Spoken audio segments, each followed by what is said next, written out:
Hi friends, design concept में आपका स्वागत है। टू वे स्लैब डिजाइन करके इस वीडियो में आपको बताएंगे। Two way to way slab design के बारे में इसमें हर एक पॉइंट पर आपको हम बात करके बताने जा रहे हैं। इसको थोड़ा सा ध्यान से आप देखिएगा इस वीडियो को और समझिएगा। चलिए, इसमें क्या क्या पॉइंट होता है स्लैब डिजाइन करते समय, वो आपको हम पहले बताते हैं। Slab simply supported on the four adage with the corner not held down and carrying informally distributed load. कहता है कि इसमें सिंपली सपोर्टेड होना चाहिए, फोर एंड से जुड़ा होना चाहिए, with corner with with corners not held down, carrying informally distributed. जो इसमें जो लोड जो पड़ेगा इनफॉर्मली डिस्ट्रीब्यूटेड पड़ेगा, माने एक तरह से आपको हम बताते हैं इस तरह से, देखिए ऐसे इनफॉर्मली डिस्ट्रीब्यूटेड लोड। ठीक है, और आगे चलते हैं। हम लोग दूसरा नंबर देखेंगे कि slab simply supported on the four ends it is with corner held down and carrying informally distributed. उसका अपोजिट जो फर्स्ट पॉइंट देख रहे हैं, उसका उसका अपोजिट नहीं कह सकते हैं। कहने का मतलब ये है कि इसमें भी सिंपली सपोर्टेड होना चाहिए, फोर एंड से जुड़ा होना चाहिए, लेकिन कॉर्नर नॉट हेल्ड फिर भी चलेगा, कैरिंग इनफॉर्मली डिस्ट्रीब्यूटेड लोड। ठीक है, तो इस तरह से हम लोग देखेंगे।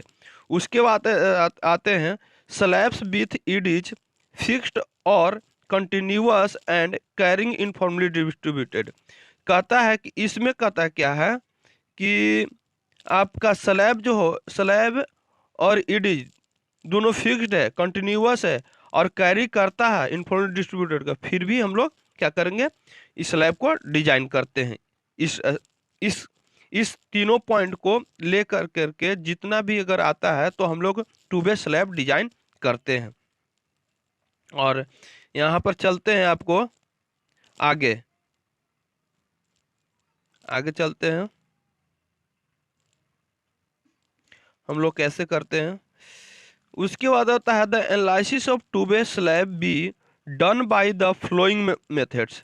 इसमें क्या होता है कि चार फोर मेथड्स के द्वारा हम लोग टू वे स्लैब डिजाइन करते हैं। तो पहला नंबर है कि Rankine's method, pigeon method, Marcus method और आईएस कोड के द्वारा करते हैं। इस चारों मेथड आप देख रहे हैं, तो हम पहला पहला मेथड से आपको इस वीडियो में डिजाइन करके बताएंगे और इसके ऊपर एक न्यूमेरिकल लाएंगे।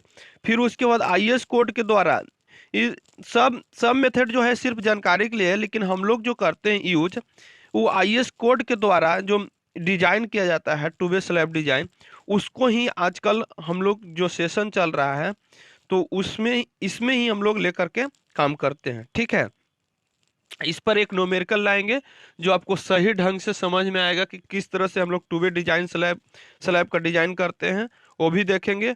और मतलब इसमें परफेक्टनेस आपको पता चल जाएगा कि डिजाइन कैसे होता है। ठीक है, उसके बाद चलते हैं आगे। उसके बाद design of to way slab, इसका क्राइटेरिया क्या होता है, दो क्राइटेरिया पर डिपेंड करता है मेनली। आपको हम वन वे स्लैब में भी बताए थे, ये टू वे स्लैब में बता रहे हैं कि L Y L X less than या इक्वल टू टू हो तो क्या होता है, टू वे स्लैब का डिजाइन करते हैं। Design slab is supported on all edges, मैंने चारों इंड से पूरा इंड से अगर जुड़ा हो तो टू वे स्लैब का डिजाइन किया जाता है। Design of design of to way slab step by step हम डिजाइन करके आपको बताते हैं। रैंकाइज मेथड, रैंकाइन मेथड से आपको हम बताने जा रहे हैं। It is use for the corner not held down position. इसका जो कॉर्नर होना चाहिए नॉट हेल्ड डाउन पोजीशन होना चाहिए। It is purely simply supported, क्या कह रहा है, सिंपली सपोर्टेड होना चाहिए, जो पूरा होना चाहिए सिंपली सपोर्टेड होना चाहिए। तो इसमें हम देख रहे हैं स्लैब का एक हम फिगर बनाए हैं, जिसमें देख रहे हैं डब्ल्यू बाई और डब्ल्यू एक्स।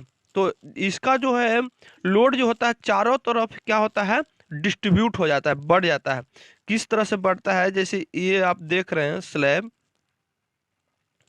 इस तरह से क्या होता है, लोड जो है डिस्ट्रीब्यूट हो जाता है ऐसे।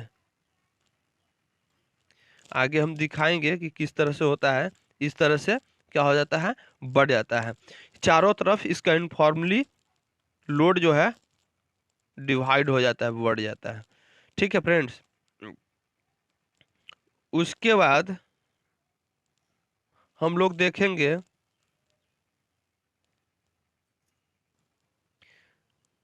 यहाँ पर देख रहे हैं इसमें फार्मूला पर हम लोग कैसे डिजाइन करते हैं। डब्लू बाई जो आप पीछे आपको हम बताएंगे कि डब्लू बाई लेंथ और ब्रेथ के बारे में कि डब्लू एक्स होता है। तो यहाँ पर होता है डब्लू बाई बराबर होता है 1/1 प्लस आर के पावर 4 इंटू डब्लू, जो वेट से हम लोग मल्टीप्लाई कर देते हैं। तो आर बराबर होता क्या है, L by B. L by B कहने का मतलब है कि ई मान ली स्लैब है, इसको हम लिखे थे डब्लू एक्स, यहाँ पर लिखे थे डब्लू बाई होता है। ठीक है, तो इसी को हम लोग एल कहेंगे, इसको बी कहेंगे, माने लेंथ और ब्रेथ। तो उसको डिवाइड कर देंगे, उसका जो आंसर आएगा उसी को आर कहते हैं। तो यहाँ पर हम लोग मल्टीप्लाई करेंगे और इससे वैल्यू निकल जाएगा। फिर डब्ल्यू एक्स का मल्टीप्लाई करेंगे L by 4/1 plus L by 4 into W, इससे क्या हो जाएगा, मेरा वैल्यू निकलेगा। उसके बाद क्या करेंगे हम कि मोमेंट निकालेंगे इन एक्स डायरेक्शन में। तो मोमेंट हम लोग मोमेंट कैसे निकालते हैं, W x into L x square by 8। ठीक है, इससे हम मल्टीप्लाई करेंगे तो मेरा क्या हो जाएगा, एम एक्स मेरा मोमेंट निकल जाएगा। एम वाई मोमेंट जो है एम डायरेक्शन में, W by W L Y square by 8, इससे क्या हो जाएगा, मेरा वाई डायरेक्शन का मेरा मोमेंट निकल जाएगा। उसके बाद हम देखेंगे कि स्लैब में जो लॉन्ग इडिज होता है और शॉर्ट इडिज होता है, कॉर्नर होता है, तो कैसे मेरा लोड डिस्ट्रीब्यूट होता है, बढ़ जाता है, वो आप यहाँ पर देखिएगा। ये अभी इससे पीछे पहले आपको हम बता चुके हैं कि इस तरह से क्या होता है, लोड जो होता है डिस्ट्रीब्यूट होता है। कहता है load is in shaded carry area carried by the beam A B. यहाँ पर आप देख रहे हैं कि लोड जो है क्या हो रहा है, लोड क्या हो रहा है, डिस्ट्रीब्यूट हो जा रहा है। उसके बाद देख रहे हैं, उसके बाद हम लोग निकालते हैं shear force. Shear force V X मैंने एक्स डायरेक्शन में, इसको भी लेते हैं शॉर्टर डायरेक्शन और लॉन्गर डायरेक्शन में। तो वी एक्स बराबर क्या होता है, 1/3 इंटू डब्ल्यू इंटू एक्स। तो वी एक्स निकल जाएगा, और शॉर्टर रिडिज के लिए क्या निकल जाएगा, R/2 plus R into W into L X. तो मेरा हो जाएगा क्या, यहाँ पर निकल जाएगा। इसका पूरा चीज कैलकुलेशन कर लेंगे, मेरा क्या हो जाएगा, उसके बाद मेरा स्लैब का 2 वे स्लैब का डिजाइन हो जाता है। थैंक यू फ्रेंड्स, अगर वीडियो अच्छा लग रहा हो तो आप इसको ज़्यादा से ज़्यादा शेयर कीजिए और लाइक कीजिए। Thank you.